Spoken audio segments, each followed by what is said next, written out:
వంగవీటి రంగ తెలుగు ప్రజలందరికీ చాలా సుపరిచితమైనటువంటి పేరు.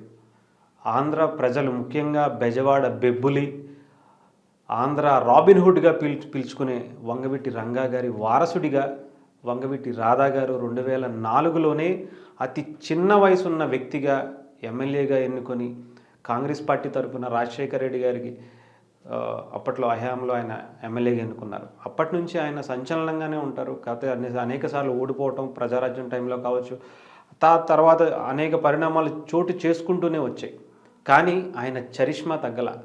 ఎప్పుడైతే వాళ్ళ నాన్నగారికి ఉన్నటువంటి ఫ్యాన్ ఫాలోయింగ్ అనుకోవచ్చు, ఆయన మీద ఉన్నటువంటి విపరీతమైనటువంటి అభిమానం కావచ్చు, అదంతా కూడా రాధా గారు ఆయన చక్కగా మలుచుకుని ఒక ఒబ్బిడిగా ఆయన కూడా ఒక మంచి సేవా దృక్పథంతో అనేక కార్యక్రమాలు చేసుకుంటూ వెళ్తున్నారు. ఆయన వైఎస్ఆర్సీపీలో ఉన్నారు, ఆ పార్టీ నుంచి బయటకు వచ్చేసి టీడీపీలో కూడా జాయిన్ అయ్యారు. టీడీపీలోనే ప్రస్తుతానికి ఉన్నాను అని చెప్పి ఆయన కొన్ని రీసెంట్గా కూడా క్లారిటీ ఇచ్చారు. అయితే ఎప్పటి నుంచో జనసేన పార్టీలో జాయిన్ అవుతున్నారు, జనసేన పార్టీ నుంచి పోటీ చేయబోతున్నారు. పవన్ కళ్యాణ్ గారికి అత్యంత సన్నిహితంగా ఉండే వ్యక్తుల్లో ఆయన కూడా ఒకరు. ముఖ్యంగా నాదెళ్ల మనోహర్ గారికి కూడా చాలా దగ్గరగా ఉండే వ్యక్తి. ఎందుకంటే ఆయన ఎమ్మెల్యేగా స్పీకర్గా ఉన్న టైంలోనే మన రాధా గారు కూడా ఎమ్మెల్యేగా గెలుపొందడం జరిగింది. అంటే ఒకటే టైంలో వాళ్ళు ఎమ్మెల్యేగా అసెంబ్లీకి వెళ్ళడం మంచి స్నేహబంధం అనేది అక్కడ ఏర్పడింది అనుకోవచ్చు. అయితే రీసెంట్గా రాధా గారి గురించి సోషల్ మీడియాలో వార్తలు చాలా ఎక్కువగా వినపడుతున్నాయి. అవనిగడ్డ అసెంబ్లీ నియోజకవర్గం నుంచి పవన్ కళ్యాణ్ గారు వంగవీటి రాధాని పోటీ చేయమన్నారు అని చెప్పి.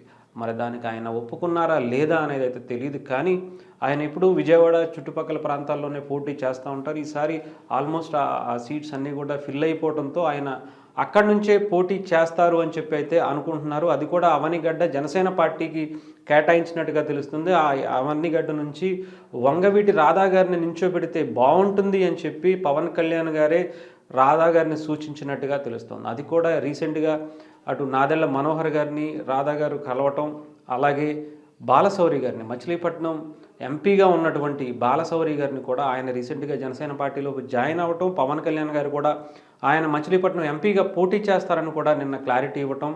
ఇదే తరుణంలో రాధా గారు కూడా వంగవీటి రాధా గారు కూడా వీళ్ళిద్దరిని కలిసి రావటం, వాళ్ళ ఇంటికి వెళ్ళటం, ఇవన్నీ కూడా జరుగుతున్నాయి. ఏంటి ఒక్కసారిగా పవన్ కళ్యాణ్ గారు చెప్పింది ఏమన్నా అడిగింది నిజమేనా, అవనిగడ్డలో పోటీ చేయబోతున్నారా అని? నిజంగా చెప్పాలంటే అవనిగడ్డ పర్ఫెక్ట్ ప్లేస్ రాధా గారికి. గెలిచే అవకాశాలు చాలా పుష్కలంగా ఉంటాయి. ఆయన వన్ మ్యాన్ ఆర్మీ, ఆయన ఒక్కడే వెళ్తే చాలు, ఆయనకి ప్రచారం కూడా చేయాల్సిన అవసరం లేని ఏరియా అంటే అవనిగడ్డ అని చెప్పచ్చు. ఆయన ప్రచారం లేకుండానే వంగవీటి అనే ఆ బ్రాండ్ ఏదైతే ఉందో ఆ బ్రాండ్తోనే రాధా గారు ఈజీగా ఒక 50,000 మెజారిటీతో గెలిచే అవకాశం అవనిగడ్డ నియోజకవర్గంలో ఉంది.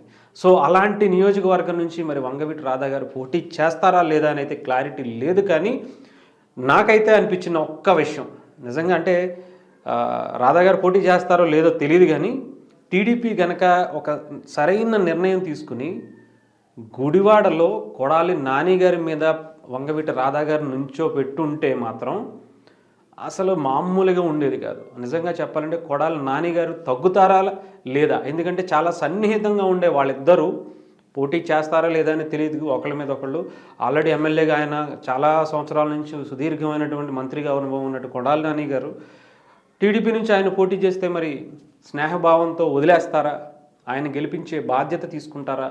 ఇంకొకటి ముఖ్యంగా చెప్పాలంటే వంగవీటి రంగా గారి అభిమానిగా చెప్పుకునేటువంటి కొడాలి నాని గారు వంగవీటి ఫ్యామిలీకి కావచ్చు, రాధా గారికి అత్యంత సన్నిహితంగా ఉంటూ ఉన్న వ్యక్తి. ఆయన గనక నుంచుంటే టీడీపీ 100% గెలుస్తుంది. అక్కడ ఎవరైతే బాగా కొడాలి నాని గారికి సపోర్ట్గా ఉన్నటువంటి పిల్లర్స్ అందరూ కూడా రాధా గారి ఫ్యామిలీకి సంబంధించి ఆయన అభిమానులుగా, ముఖ్యంగా చెప్పాలంటే కాపు కమ్యూనిటీ నుంచి ఎక్కువ మంది అక్కడ ఉన్నటువంటి కొడాలి నాని గారికి సపోర్ట్ చేస్తున్నారు. అవన్నీ కూడా ఈక్వేషన్స్ మారి రాధా గారికి సపోర్ట్గా వచ్చే అవకాశం ఉంటుంది. మరి ఈ థాట్ ఎందుకని రాలేదు అని చెప్పి నాకైతే అనిపించింది. ముఖ్యంగా ఆయన నుంచుంటారా లేదా, ఎందుకంటే అటు కూడా ఆయన ఫ్రెండే కొడాలి నాని గారు కూడా. సో ఆయన ఇటు నుంచి ఈయన నిలబడినా కూడా ఆయన తప్పుకుంటారా లేదా, లేదంటే ఇద్దరికి హోరాహోరీగా అయితే ఎలక్షన్ అయితే జరిగే అవకాశం కనిపిస్తుంది. ఇంకొకటి చెప్పాలంటే బలంగా కూడా ఢీ కొట్టే సత్తా ఇద్దరికీ ఉంటుంది. కొడాలి నాని గారు తగ్గే అవకాశం కూడా కనిపిస్తుంది. ఆయన కేడర్ అంతా కూడా కోసాలతో సహా కదిలిపోయే పరిస్థితి వచ్చేది రాధా గారి వల్ల. చెప్పాలంటే ఆయనే ఇండివిజువల్గానే నేను ఈసారి పోటీ నుంచి తప్పుకుంటున్నాను అని చెప్పినా కూడా ఆశ్చర్యపోవసల రాధా గారు కనుక అక్కడ పోటీ చేస్తే. అలాంటిది మరి ఎందుకని ఆలోచన ఎందుకు చేయలేదో నాకు తెలియదు. ప్లస్ అడిగారో ఏమో, ఆయన ఒప్పుకోలేదేమో. ఎందుకంటే ఆయన ఫ్రెండ్ కాబట్టి కొడాల నాని గారు వైఎస్ఆర్సీపీ అయినా సరే ఫ్రెండ్ కాబట్టి ఆ స్నేహబంధం వదులుకోలేక ఆయన పోటీ చేయనని ఏమన్నా చెప్పారేమో మనకైతే తెలియదు. సో నా ఆలోచన అంతే. ఈ ఆలోచన అంటే రాధా గారు గనక గుడివాడలో నుంచుంటే అనే థాటే చాలా భయంకరంగా అనిపించింది నాకు.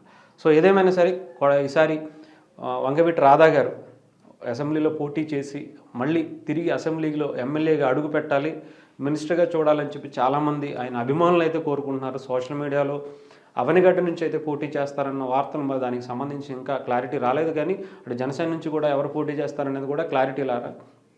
సో ఈ రెండు క్లారిటీ రాకపోవడంతో రాధా గారే ఈసారి అక్కడ పోటీ చేయబోతున్నారని అయితే తెలుస్తుంది. ఇంకొక వార్త కూడా వినపడుతుంది. ముఖ్యంగా రాధా గారు ఈసారి ఎలక్షన్స్లో డైరెక్ట్గా నిలబడే అవకాశం కనిపించట్లేదు అని ఆయన సన్నిహిత వర్గాలకి ఎవరో చెప్పినట్టుగా అయితే కొన్ని వార్తలు కూడా వస్తుంది అని మెయిన్ ఛానల్స్లో మనకి. సో ఏదేమైనా కొద్ది రోజుల తర్వాత తెలిసే అవకాశం అయితే కనిపిస్తూ ఉంది.